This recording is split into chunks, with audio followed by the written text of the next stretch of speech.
गर्मियों की चल रही थी छुट्टी और सुशीला निवास में आई हुई थी सुशीला की बेटी और नाती नातिन। बड़े देर कर दी बुआ जी इस बार आने में आपने। अब तो गर्मी की छुट्टियां लगभग खत्म होने को आ गई है। अरे नहीं निया, मैंने वेदर रिपोर्ट देख लिया था। अभी पूरा जून महीना समझ लो गर्मी ही पड़ने वाली है। जितने दिन गर्मी रहेगी उतने दिन हमारी छुट्टी एक्सटेंड होती रहेगी। तेरी छुट्टी एक्सटेंड होगी तो निया की भी तो होगी ना, जैसे तू अपनी नानी घर आई है। निया क्या अपनी गर्मी की छुट्टी में नानी घर नहीं जाएगी? बाहर चल रही थी सभी के बीच बातें और अंदर किचन में जिया सभी के लिए ठंडा ठंडा बेल का शरबत बना रही थी। अरे मामी, इन चीजों की क्या जरूरत थी? वैसे लगता है मामा आम बड़े कमजोर से ले आए। ये तो लाइट येलो कलर का आमरस हो गया। ऐसा कैसे हो सकता है? मेरा विवेक तो चीजों की खरीदारी में कतई पीछे नहीं है, नजर बड़ी पार की है उसकी। बचपन में हमारे नानी घर में आम लीची के पेड़ लगते थे, तो फल ऐसे कैसे ले आया वो? अब समझी, लगता है हम बिना बताए आगे, इसलिए भाभी ने आम रस में पानी मिला दिया ताकि किसी को कम न पड़ जाए। क्यों भाभी, यही बात है ना? हे भगवान दीदी, आपके दिमाग की तो मैं दाद देते देते थक जाऊंगी किसी दिन। ये बेल का शरबत है, आम का नहीं। गर्मी में आम भले सब खा लेते हैं, पर पेट को ठंडा तो बेल ही करती। आप सब अभी धूप से आए इसलिए मैंने बेल का शरबत बना दिया। जैसे तेरा मुंह बन गया ना शीला, वैसे मुंह मेरा भी बना रहता है। यहाँ बहू ना हमेशा ऐसी चीजें बनाया करती है। मेरा मन करता है मैं दम आलू खा लूं, पनीर वनीर खा लूं, पर ये बनाएगी अरबी की सब्जी, करेले की सब्जी, टिंडे तोरी की सब्जी। मेरी शिकायत करने के लिए पूरा दिन पड़ा है मम्मी जी आपके पास। जल्दी से शरबत खत्म कीजिए, उसके बाद दीदी और बच्चे जरा फ्रेश हो ले, दोपहर के खाने की तैयारी करूं मैं। दोपहर के खाने की तैयारी करने जिया किचन में जाती है और हाँ मम्मी, पनीर बटर मसाले की सब्जी, काजू वाले चावल और दम आलू के साथ फुलके बना रही हूँ। आज क्या बात हो गई मेरी बेटी, तो अपने मेनू से बिल्कुल बाहर आउट ऑफ द बॉक्स खाना बना रही है। अरे दीदी आ गई है ना मम्मी, आप पीछे से घर वो संभाल लेगी तो मैं आराम से आपके पास आ सकती हूँ। मम्मी जी अपनी बेटी के सामने बड़ी चुगली कर रही थी मेरी, इसलिए मैंने सोचा तुम्हारे पास आते आते इन सबको इनका मन का खाना खिला दूं। आज खाने में दम आलू, फुलके, चावल और पनीर की सब्जी खाकर सभी जिया के हाथों के स्वाद के कायल हो जाते हैं। लगता है सुबह की बात को तूने दिल से लगा लिया बहू, जो आज दम आलू बना दिया।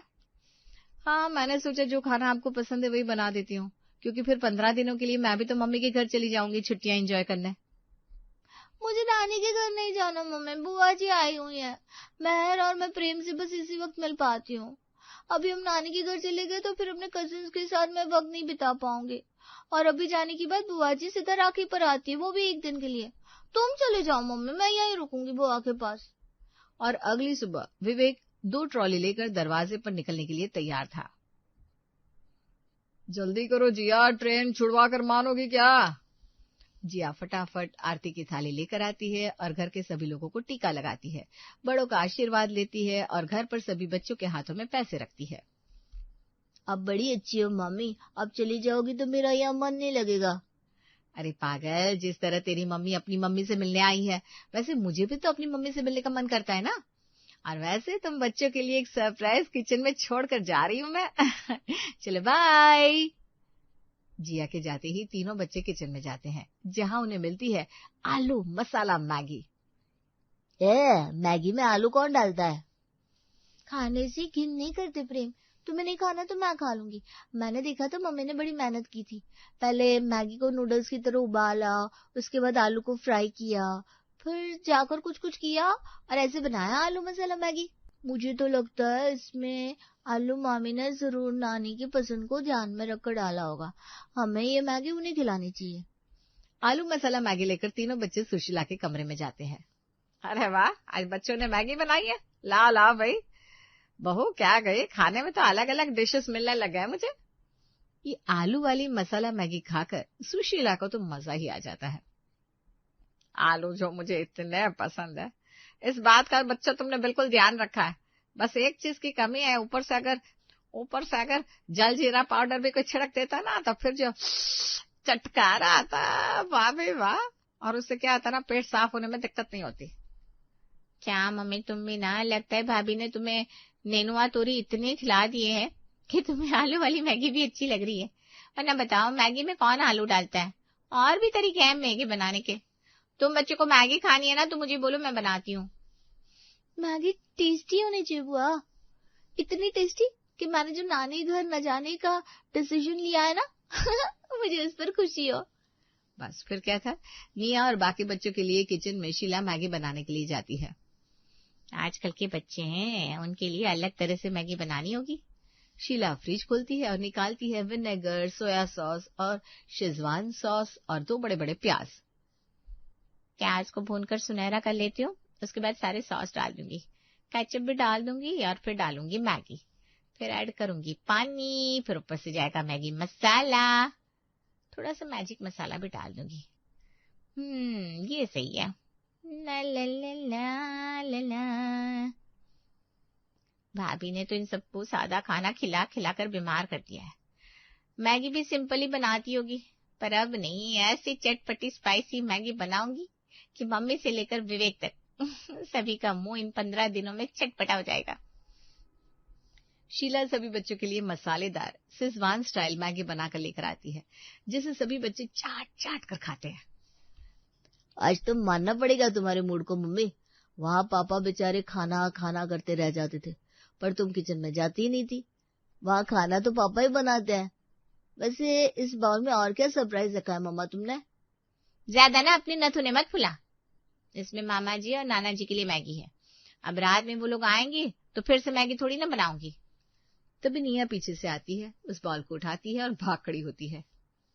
फिर से बना लेना मम्मी। अपनी माँ के जाने पर निया की तो बल्ले बल्ले हो रखी थी। मैगी, चिप्स, वेफर्स सब कुछ उसके लिए अवेलेबल था। रात को विवेक और सुभाष दुकान से वापस लौटते हैं। भाभी तो वैसे भी आप लोगों को तोरी और टिंडे ही खिलाती है, न बाहर खाने देती है, न बाहर से कुछ आने देती है। तो मैं क्या कह रही थी, मतलब मैंने फाइनल कर लिया है कि आज हम सब बाहर खाना खाने जाएंगे। चलो फिर हम भी कपड़े बदल लेते हैं। पूरा परिवार एक साथ रेस्टोरेंट पहुंच जाता है। देखो भैया, चाइनीज जो भी आइटम हो, चाउमीन, पास्ता, मंचूरियन सब ले आओ, और सिजलर हो तो वो भी ले आओ। दाल चावल रोटी का तो इस टेबल पर नामो निशान नहीं होना चाहिए। मेरी मम्मी हम सबको वही खिलाती आई है। वैसे यहाँ मैगी की वैरायटीज भी अवेलेबल है क्या? Yes ma'am, we have Manchurian Maggi, cheese Maggi, corn Maggi, vegetable Maggi. अब बोलिए कौन सी मैगी लानी है? सारी मैगी 1-1 प्लेट, और जो ऑर्डर किया है मेरी सिस्टर ने वो सब ले आओ। रात के 10 बजे पूरा परिवार रेस्टोरेंट से घर पहुंचता है। एक साथ बैठकर टीवी देखता है। तभी महर कहती है, नानी कुल्फी खाओगी? पर पैसे लगेंगे। सिर्फ नानी के लिए क्यों, कुल्फी आएगी तो फिर सभी खाएंगे। महर प्रिंकित करती है। सभी कुल्फी खाकर इस दिन का अच्छे से एंड करते हैं। अगली सुबह, नाश्ते में कुछ ज्यादा बनाने की जरूरत नहीं बेटा, हम तो कुछ भी खा लेते हैं। हल्की फुल्की सी कोई एक सब्जी बना ले, साथ में रोटी खा ली जाएगी। क्या पापा, आप भी एक तरफ तो सभी भाभी के हाथ के खाने से तौबा करते हैं, और दूसरी तरफ भाभी नहीं है, यहाँ मैं हूँ, तब भी सिंपल खाने की बात करते हैं। 15 दिन की तो आजादी है, क्यों खाना है वही रोजमर्रा वाला खाना। बच्चे जाओ 20 कचौरियां मंगल की दुकान से ले आओ, और हाँ तीखी वाली चटनी, मीठी चटनी सब लाना, और सब्जी बची होगी तो सब्जी भी ले आना। फिर क्या है ना मम्मी, उस सब्जी को बाद में इस्तेमाल कर लिया जाएगा। और हर रोज सुशीला निवास के खाने का पैटर्न यही हो जाता है। सुबह मंगल के यहाँ की कचौरियां, दोपहर में ढाबे की बिरयानी और रात को रेस्टोरेंट में खाना। इसी तरह 4 दिन निकलते हैं कि सभी के मुंह का स्वाद जरा इस चटपटे खाने से खींचा खींचा सा लगने लगता है। मेरा फोन लेकर आ तो बेटा, मैं जरा बिरयानी ऑर्डर कर दूं। अरे नहीं बेटा, हर रोज वही बिरयानी मन नहीं कर रहा मेरा। सुबह नाश्ते में कचौरी खा ली थी, इतना भारी भारी हर वक्त अच्छा नहीं लगता बेटा। दादी बिल्कुल ठीक कह रही है बुआ, मैं भी सोच रही थी मैं मैगी बनाकर खा लेती हूँ। सलाद वाली मैगी कैसी रहेगी कच्ची सब्जियों के साथ? वही बना ले बेटा, वही खा ली जाएगी। दोपहर में आज फिर एक नई वैरायटी की मैगी बनती है। रात को, मैं नहीं जा रहा रेस्टोरेंट, वही खाना वही सब कुछ, तुम घर पर कुछ बना लो ना दीदी। तेरे जीजा को मैंने आज तक बनाकर नहीं खिलाया और तू मुझे बोल रहा है। मम्मी ने तुझे रोटी बनाना सिखाया था ना, तू रोटी बना ले, साथ में कुछ देखते हैं। साथ में मैगी की सब्जी बन जाएगी। मैगी के छोटे छोटे बॉल्स बना लेंगे, उसे ग्रेवी में डाल देंगे और उस तरह की सब्जी तैयार हो जाएगी। हम कर लेंगे मामू। तो क्या कहती हो मम्मा, बना ली जाए? वैसे भी अब होम साइंस में इतना तो सीखा ही मैंने। मैगी की ही बनती है सब्जी और टेढ़े मेढ़े पराठे बनाकर लाता है विवेक। आज सब डिनर इसी का करते हैं रात को। बहू का खाना पेट को बड़ा आराम देता था। मतलब पहले ये बात समझ में नहीं आई, पर अभी जब 4-5 दिन से बाहर का खा रहा हूं तब समझ में आ रही है। सही कह रहे हैं आप। बाहर के खाने को शायद इसीलिए बाहर का कहा जाता होगा, क्योंकि उसे बाहर ही रखना चाहिए। घर का खाना जरा ज्यादा सिंपल हो तो पेट को भी आराम मिलता है और जुबान को भी। बहू को तो आने में अभी पूरे 11 दिन बाकी है। शीला तो बनाकर कुछ खिलाने वाली नहीं। आप कल सुबह नाश्ता बना लीजिए ना। Good night. अगले सुबह पूरा परिवार साथ में बैठा हुआ था और एक दूसरे का मुंह देख रहा था। मैं साफ साफ कह देता हूँ विवेक, जब तक तू कॉलेज स्कूल जा रहा था तब तक खाना मैंने बनाया। अब मैं खाना नहीं बनाने वाला तो नहीं बनाने वाला। तो मम्मी को तो सिर्फ रोटी आती है पापा, जो उन्होंने मुझे सिखाई है, तो बाकी चीजें कैसे बनेगी? अजीब बात है, इस घर में खाना बनाना किसी को आता ही नहीं। पर सभी मेरी जिया के बनाए खाने में कितनी बुराइयां निकालते थे। अब सोचो मम्मी कैसा लगता होगा जिया को जब पड़ोसियों के सामने तुम उसके घिया तोरी की बुराई करती थी, जब तुम दीदी के सामने उसके खाने की इंसल्ट करती थी। इसके बाद भी जिया तुम्हारे लिए आलू मसाला मैगी बनाकर गई थी। अब तो मुझे भी लग रहा है पापा कि मुझे नानी के घर चले जाना चाहिए था मम्मी के साथ। निया ये कहती है कि दरवाजे की घंटी बजती है। प्रेम जाकर दरवाजा खोलता है और दरवाजे पर होती है उसकी मामी। मामू, नानी, मम्मी, मामी आ गई, अब खाना मिलेगा। पूरा परिवार भागता हुआ जिया के पास जाता है। अरे कैसी है बेटा, तेरे बिना ना ये घर बिल्कुल सुना हो गया था। और तेरी सास जो तेरे खाने की बुराई करती रहती ना, उसके लिए मैं तुझसे तहे दिल से माफी मांगता हूँ। और मैं भी माफी मांगती हूँ मम्मी। दुनिया भर की मैगी की स्टाइल ट्राई कर लिए, मैंने कोई स्वाद ही नहीं आ रहा। क्योंकि कुछ चीजें जैसे सिंपल सादी होती है ना, वैसी अच्छी लगती है। आप सब थोड़ी देर इंतजार कीजिए, मैं अभी आती हूँ। जिया किचन में जाती है, आलू की सिंपल सी तरी की सब्जी बनाती है, साथ में भिंडी की सब्जी, बैंगन का भरता, पराठे और बिना कोई छेड़छाड़ वाली सिंपल मैगी बनाकर डाइनिंग टेबल पर लेकर आती है। इसे कहते हैं असली खाना। मेरे तो फूड पाइप में भी जान आ गई सच में जिया। दुनिया भर की मैगी की स्टाइल ट्राई कर ली थी मामी जी, पर ये जो सिंपल मैगी में फ्लेवर आ रहा है ना, लगता है ज्यादा चीजों को ऐड करके हम कभी कभी किसी चीज की एसेंस को ही खत्म कर देते हैं। खाना तो आप नहीं बनाती हो मम्मी, पर ये सिंपल मैगी तो घर पर बनाकर खिला दोगी ना। सुबह का समय है। सावित्री देवी की घर में पंडित जी पंचांग देख रहे हैं। सावित्री जी, आपकी बेटी पायल के लिए एक बहुत अच्छा और संपन्न रिश्ता आया है। लड़का बहुत ही काबिल है और खानदान की तो शहर में बड़ी ही साख है। पंडित जी, मेरी पायल कोई साधारण लड़की नहीं है, वो तो साक्षात लक्ष्मी का रूप है। इतनी गोरी और नाजुक है मेरी बेटी, उसके लिए तो मुझे कोई राजकुमार जैसा लड़का ही चाहिए। मैं अपनी बेटी की शादी किसी अहरे गहरे घर में करके उसकी जिंदगी खराब नहीं कर सकती। माँ जी, रंग से क्या होता है? इंसान का स्वभाव और घर के संस्कार ज्यादा मायने रखते हैं। पायल के लिए जो भी लड़का हो, बस उसे खुश रखे और उसका सम्मान करे। तुम अपनी नसीहत ना अपने पास ही रखो बहू, तुम्हारा काम बस रसोई तक ही सीमित है। मेरी पायल की किस्मत तुम जैसी नहीं है, उसे तो दुनिया की हर चमक धमक मिलेगी। तभी तो कह रहा हूँ सावित्री जी, शहर का सबसे बड़ा खानदान है, गाड़ियों की लाइन लगी रहती है, पैसा इतना है कि आपकी बेटी राज करेगी। बस आप एक बार हाँ कह दीजिए। पायल सीढ़ियों से उतरती हुई आती है। उसने अपनी तारीफ सुन ली है। मम्मी, अगर लड़का अमीर है और खानदान बड़ा है तो मुझे कोई ऐतराज नहीं है। वैसे भी मुझे छोटे घर और छोटी सोच वाले लोगों के बीच रहने की आदत नहीं है। सुना पंडित जी, मेरी बेटी भी तैयार है, बस अब आप बात आगे बढ़ाइए। मुझे बस अपनी बेटी के चेहरे जैसी ही खूबसूरत जिंदगी चाहिए उसके लिए। पायल की शादी की बात आगे बढ़ती है और कुछ ही दिनों में शादी धूमधाम से हो चुकी है। पायल दुल्हन के जोड़े में सजी हुई घर की दहलीज पर खड़ी है। पायल जैसे ही कलश गिराकर अंदर कदम रखती है, उसकी नजर सामने खड़े परिवार पर पड़ती है। ये सब क्या है?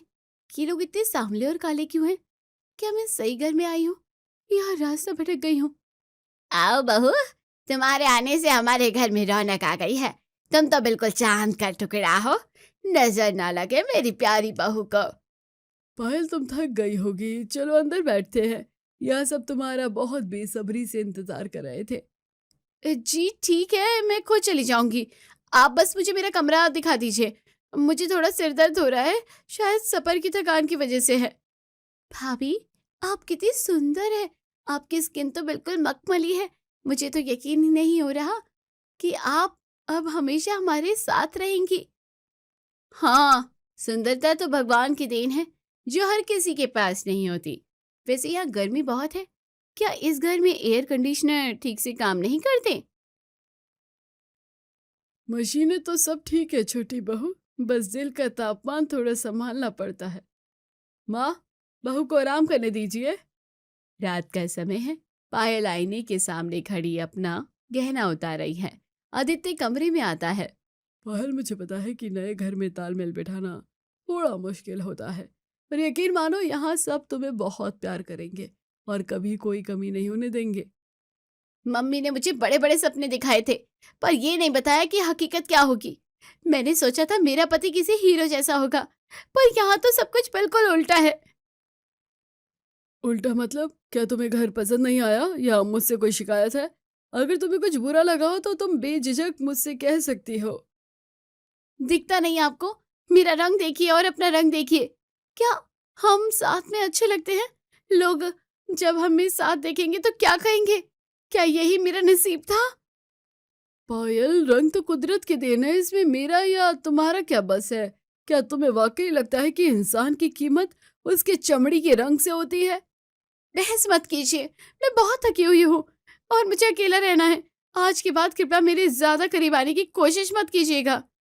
अगले दिन सुबह पायल तैयार होकर अपनी सास के पास आती है तो सुमित्रा देवी पायल से कहती है बहू, आज तुम्हारी पहली रसोई है, कुछ मीठा बनाकर सबका मुंह मीठा कराओ। ये लो शगुन के पैसे। हमारे घर की रीत है कि लक्ष्मी के हाथ का पहला खाना कीमती होता है। ठीक है माँ जी, मैं कुछ बना देती हूँ, पर मुझे रसोई में ज्यादा देर रहना पसंद नहीं। मेरी त्वचा धुएं और गर्मी से खराब हो जाती है। मुझे इसका बहुत ध्यान रखना पड़ता है। पायल रसोई में जाकर खाना बनाती है। तभी माया रसोई में गाते हुए आती है और पायल के पास जाकर उसे छूने की कोशिश करती है। भाभी, चलिए मैं आपकी मदद कर देती हूँ, हम दोनों मिलकर हलवा बनाएंगे। आप बस बताइए क्या करना है, मैं सब कुछ फटाफट कर दूंगी। थोड़ा दूर रहो माया, मेरा मेकअप और कपड़े खराब हो जाएंगे, और वैसे भी मुझे अपना काम अकेले करना ही पसंद है। आप जाकर बाहर बैठिए। सुमित्रा वहां आकर, पायल, माया तो बस तुम्हारी मदद करना चाहती थी, वो तो तुमसे बहुत प्यार करती है। इतनी छोटी सी बात पर इतना गुस्सा करना ठीक नहीं है, वो तुम्हारी ननद है। प्यार अपनी जगह है और सफाई अपनी जगह। मुझे अनहाइजीनिक चीजें पसंद नहीं। आप लोग जाइए यहाँ से, मैं जैसे तैसे ये रस्म पूरी कर लूंगी। सुमित्रा देवी चुपचाप माया का हाथ पकड़कर बाहर ले जाती है। पूरा परिवार तैयार होकर खड़ा है। सुमित्रा देवी ने सुंदर साड़ी पहनी है। बहू, तुम अभी तक तैयार नहीं हुई हो? हमें कुल देवी के मंदिर जाना है, पूरे खानदान को अपनी नई बहू दिखानी है। चलो जल्दी से तैयार हो जाओ। मैं आप लोगों के साथ कहीं बाहर नहीं जाऊंगी, मुझे घर पर ही रहना है। मंदिर में बहुत भीड़ होगी और मुझे भीड़ भाड़ वाली जगहों से सख्त नफरत है। पायल, ये सिर्फ मंदिर जाने की बात नहीं है, ये हमारे परिवार की परंपरा है। सब लोग वहां तुम्हारा इंतजार कर रहे होंगे। प्लीज जिद मत करो और चलो। लोग मुझे क्या कहेंगे? क्या आपने कभी सोचा है कि हम साथ में कैसे लगेंगे? सब मुझे देखकर हंसेंगे कि इतनी सुंदर लड़की और इसके साथ ही ये लोग। पायल, अपनी जुबान को लगाम दो। तुम मेरे परिवार का अपमान कर रही हो। सिर्फ गोरा होना नहीं काफी होता, इंसान का दिल भी साफ होना चाहिए। सच्चाई कड़वी लगती है ना, पर सच तो यही है कि मुझे आप सबके साथ चलने में शर्म आती है। मैं अपनी इमेज खराब नहीं कर सकती। आप लोग जाइए, मुझे अकेला छोड़ दीजिए। पायल अंदर चली जाती है और सुमित्रा देवी अपना सिर पकड़कर बैठ जाती है। विशाल और माया एक दूसरे का मुंह देखते रह जाते हैं। ऐसे ही कुछ दिन बीत जाते हैं। एक दिन दोपहर में घर पर कुछ मेहमान आए हैं। सुमित्रा अपनी बहू के कमरे में आकर, बहू, जरा सबके लिए चाय और नाश्ता ले आओ, बाहर मेहमान आए हुए हैं। सब लोग तुमसे मिलने के लिए बहुत दूर से आए हैं, थोड़ा मुस्कुरा कर मिलना। थोड़ी देर बाद पायल ट्रे लेकर आती है और बिना किसी की तरफ देखे मेज पर रख देती है। अरे वाह, बहू तो वाकई बहुत सुंदर है, बिल्कुल परी जैसी लग रही है बेटा। यहाँ आओ बेटा, हमारे पास बैठो, हमें अपने बारे में कुछ बताओ। नहीं, मुझे अभी पार्लर जाना है और बहुत सारे काम हैं। नमस्ते, उम्मीद है आप लोगों को चाय पसंद आएगी। अरे इतनी भी क्या जल्दी है, अभी तो तुम आई हो, थोड़ी बातें तो करो। सुमित्रा, तुम्हारी बहू तो बहुत ही ज्यादा मॉडर्न और नखरे वाली लगती है। मम्मी ने कहा था बहुत अमीर घर है, पर ये नहीं बताया था कि यहाँ हर वक्त ऐसे ही लोग भरे रहेंगे। इस काले सांवले परिवार के साथ एक पल काटना भी सजा जैसा लग रहा है। पायल चली जाती है। सुमित्रा देवी चाय का घूंट भरती है और उनके गले से नीचे कुछ उतर नहीं रहा। उनकी आंखें डबडबाती हैं। ऐसे ही कुछ दिन बीत जाते हैं। एक दिन पायल आदित्य के साथ शॉपिंग करने के लिए मॉल जाती है। पायल ढेर सारी शॉपिंग कर रही है और आदित्य थैले उठा रहा है। तभी सामने से पायल की 3 पुरानी सहेलियां आती दिखाई देती है। अरे पायल, तो यहाँ शादी के बाद तो तू बिल्कुल गायब हो गई है। सुना है बहुत बड़े घर में शादी हुई है, तेरा पति कहाँ है? ओह हाय, हाँ बस थोड़ा बिजी थी, शॉपिंग करने आई थी। घर तो बहुत बड़ा है, तुम लोग कभी आओ तो दिखाऊंगी। अरे ये कौन है? ये तेरे साथ सामान लेकर जो खड़े हैं, इन्होंने तो बहुत सारे बैग्स पकड़े हैं। क्या ये तेरा पति है? नहीं नहीं, क्या बोल रही हो तुम? ये तो हमारे नए ड्राइवर हैं। मेरे पति तो ऑफिस की मीटिंग में बिजी हैं, उन्होंने गाड़ी और ड्राइवर भेज दिया था। आदित्य के हाथ से एक बैग गिर जाता है और वो जम सा जाता है। अच्छा, हमें लगा शायद यही है। चलो ठीक है, फिर मिलते हैं। अपना ख्याल रखना और हमें अपनी शादी की फोटोज जरूर भेजना। सहेलियां चली जाती हैं। आदित्य झुककर बैग उठाता है। उसकी आंखों में अपमान की आग और दुख है। ड्राइवर, क्या मैं तुम्हें इतना बुरा दिखता हूँ कि तुमने मुझे अपना पति मानने से इनकार कर दिया? इतना गिर जाओगी तुम अपनी खूबसूरती के घमंड में, मैंने कभी नहीं सोचा था। तो क्या करती मैं? उन्हें बताती कि ये मेरे पति हैं, वो मेरे मजाक उड़ाती। मेरी सहेलियां बहुत हाई फाई हैं, वो इस रंग रूप को स्वीकार नहीं कर पाती। तुम्हारी खूबसूरती ने तुम्हारा दिल पत्थर का बना दिया है पायल। आज तुमने सिर्फ मेरा नहीं बल्कि उस प्यार का भी अपमान किया है जो मैंने खुद तुम्हें देना चाहा। आदित्य मॉल से बाहर निकल जाता है। पायल वहीं खड़ी रह जाती है। इधर राधा फोन पर बात करती है। फोन रखने के बाद सावित्री राधा से, बहू, पायल का फोन आया था क्या? क्या कह रही थी कि वो बहुत खुश है, उसका ससुराल कितना शानदार है, मेरी बेटी वाकई राज कर रही है। माँ जी, पायल खुश नहीं है और शायद वो वहाँ किसी को खुश रहने भी नहीं दे रही है। मुझे सुमित्रा जी का फोन आया था, वो बहुत रो रही थी। पायल का व्यवहार बहुत खराब है। जरूर उन लोगों ने ही कुछ किया होगा। मेरी बेटी तो भोली है, रंग दबा हुआ है उन लोगों का, तो शायद हीन भावना में आकर उसे परेशान कर रहे होंगे। नहीं माँ जी, परेशानी रंग में नहीं, पायल की सोच में है। अगर हमने उसे वक्त रहते नहीं समझाया तो उसका घर उजड़ सकता है। तुम बस जलती रहो उससे, क्योंकि तुम्हें इतना अच्छा घर नहीं मिला। मेरी बेटी को किसी की सीख की जरूरत नहीं है, वो सब संभाल लेगी। मुझे कुछ करना होगा, वरना पायल की खूबसूरती ही उसकी बर्बादी का कारण बनेगी। मुझे उसे आईना दिखाना ही होगा ताकि वो इंसानों की कद्र करना सीखे। कुछ दिनों के बाद घर में उत्सव का माहौल है, लेकिन पायल के चेहरे पर 12 बजे हुए हैं। आदित्य पायल से, पायल आज घर में इतना बड़ा फंक्शन है, कम से कम आज तो खुश हो जाओ। माँ ने तुम्हारे लिए विशेष रूप से बनारसी साड़ी मंगवाई है, उसे पहन लेना। साड़ी चाहे कितनी भी महंगी हो, पहनने वाले का साथ भी तो मायने रखता है। मैं इस साड़ी में तैयार होकर किसके साथ सामने जाऊं? वो सामने रिश्तेदार के सामने? तभी माया कमरे में आती है और पायल से कहती है, भाभी देखिए, मैंने आपके लिए गजरा खुद अपने हाथों से बनाया है। आप इसे बालों में लगाइए तो बिल्कुल अप्सरा जैसी लगोगी आप, सब देखते रह जाएंगे। मुझे तुम्हारी इन देसी चीजों की जरूरत नहीं है। मेरे पास पेरिस का परफ्यूम है और तुम बार बार मेरे करीब मत आया करो, मुझे अपनी स्किन की फिक्र होती है। सुमित्रा देवी दरवाजे पर खड़ी सब सुन लेती है और उसकी आंखों में आंसू आ जाते हैं। राधा ने अपने घर पर एक छोटा सा फंक्शन रखा है और जानबूझकर पायल के ससुराल वालों को भी आमंत्रित कर दिया है, लेकिन पायल अकेले ही वहां पहुंच जाती है। भाभी मैं आ गई हूँ। मम्मी देखिए, मैं आज कितनी ज्यादा चमक रही हूँ। बाकी सब लोग बहुत बिजी थे, इसलिए मैं अकेली ही आ गई हूँ। अच्छा हुआ ना? अरे अकेले क्यों आई हो? मैंने तो आदित्य और माँ जी को भी विशेष तौर पर बुलाया था। एक परिवार के बिना फंक्शन का मजा कैसे आएगा? भाभी वो सब थोड़े बीमार थे और आदित्य को ऑफिस में बहुत काम था। वैसे भी वो यहाँ आकर बोर हो जाते, इसलिए मैंने सोचा कि मैं ही चली जाती हूँ। तभी दरवाजे पर आदित्य, सुमित्रा देवी और माया प्रवेश करते हैं। राधा ने उन्हें खुद फोन करके बुलाया था।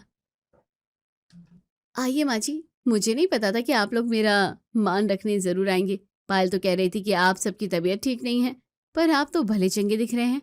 पायल का चेहरा सफेद पड़ जाता है। पायल अपनी माँ सावित्री देवी को एक तरफ ले जाकर फुसफुसाती है, मम्मी आपने इन्हें यहाँ क्यों बुलाया है? मेरी सारी सहेलियां और रिश्तेदार यहाँ आए हैं। अब वो लोग मेरा मजाक उड़ाएंगे कि मेरा ससुराल ऐसा है, मेरी नाक कट जाएगी। बेटा मैंने नहीं, ये सब तेरी भाभी राधा की कारस्तानी है। उसी ने सबको न्योता दिया है। अब आ ही गए हैं तो थोड़ा बर्दाश्त कर ले, बस ज्यादा इनके साथ खड़ी मत होना। राधा पास आकर जानबूझकर तेज आवाज में कहती है, पायल तुम अपनी सास के पास जाकर क्यों नहीं बैठती? देखो वो कितनी अकेली लग रही हैं। जाओ सबके सामने उनका परिचय तो कराओ, सबको पता चले कि तुम्हारी सास कितनी दयालु है। आप अपना काम कीजिए और मुझे सिखाने की कोशिश मत कीजिए। मैं जानती हूँ कि मुझे किसके साथ बैठना है और किसके साथ नहीं।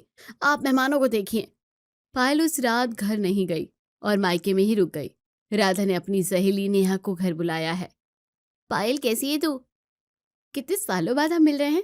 मैं तो बहुत एक्साइटेड हूँ। तू मेरी बचपन की सहेली है और मैं तुझे कभी नहीं भूल सकती। तू तो शादी के बाद और भी ज्यादा सुंदर हो गई है, बिल्कुल अपनी माँ जैसी। नेहा तू यहाँ कैसे? मुझे तो यकीन नहीं हो रहा कि तू आई है। भाभी देखिए, ये मेरी बचपन की सबसे अच्छी दोस्त है, हम साथ में स्कूल जाते थे।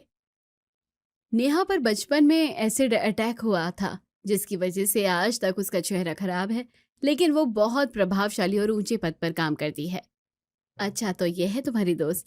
ठीक है बैठो तुम लोग, मैं काम में बिजी हूँ। नेहा अगर तुम्हें पानी चाहिए तो खुद ले लेना, रसोई उस तरफ है। भाभी आप ही कैसी बातें कर रही हो? नेहा मेहमान है, आप उसे पानी के लिए ऐसे कैसे बोल सकती हैं? जाइए उसके लिए कुछ अच्छा सा नाश्ता और ठंडी कोल्ड ड्रिंक लेकर आइए। पायल मुझे फालतू लोगों के लिए समय बर्बाद करना पसंद नहीं है। जिसका रंग ऐसा हो उसके लिए मेहनत करने का क्या फायदा? वो तो वैसे ही दिखेगी ना।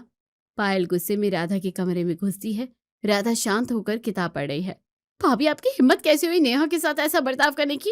वो मेरी सबसे अच्छी दोस्त है और आप उसके रंग का मजाक उड़ा रही हैं। क्यों पायल, तुम्हें बुरा लगा? पर नेहा का रंग तो सांवला है ना। तुमने तो हमेशा यही कहा है कि सांवले लोग अच्छे नहीं होते और उनके साथ रहना शर्म की बात है।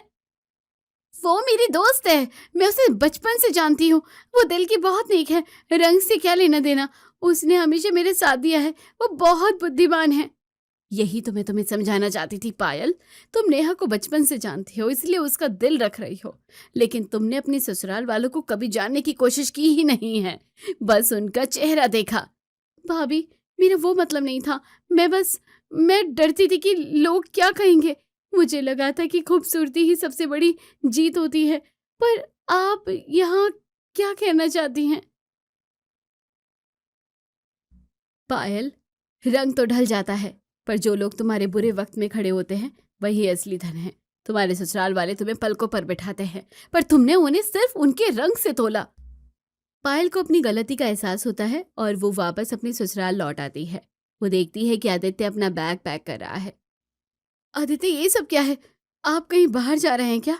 मैंने कुछ गलत कह दिया तो मुझे माफ कर दीजिए, पर प्लीज ऐसे बैग मत पैक करिए। पायल मैंने फैसला किया है कि तुम्हें इस ड्राइवर के साथ रहने की जरूरत नहीं है। तुम आजाद हो अपनी उस खूबसूरत दुनिया में वापस जाने के लिए जहाँ सिर्फ गोरे लोग रहते हैं। आदित्य प्लीज ऐसा मत कहिए, मुझसे बहुत बड़ी भूल हो गई है। मैंने बाहर ही चमक धमक के चक्कर में उस हीरे को नहीं देखा जो मेरे सामने खड़ा था। पायल तुमने मेरा दिल तोड़ा, पर उससे ज्यादा तुमने मेरी माँ का दिल दुखाया। उन्होंने तुम्हें अपनी बेटी माना था, पर तुमने उन्हें सिर्फ एक सांवली औरत समझा। मैं जानती हूँ मैं माफी के लायक नहीं हूँ, पर मैं खुद को बदलना चाहती हूँ। मुझे एक मौका दीजिए, मैं साबित करूंगी कि अब मेरे लिए रंग नहीं, आपका प्यार मायने रखता है।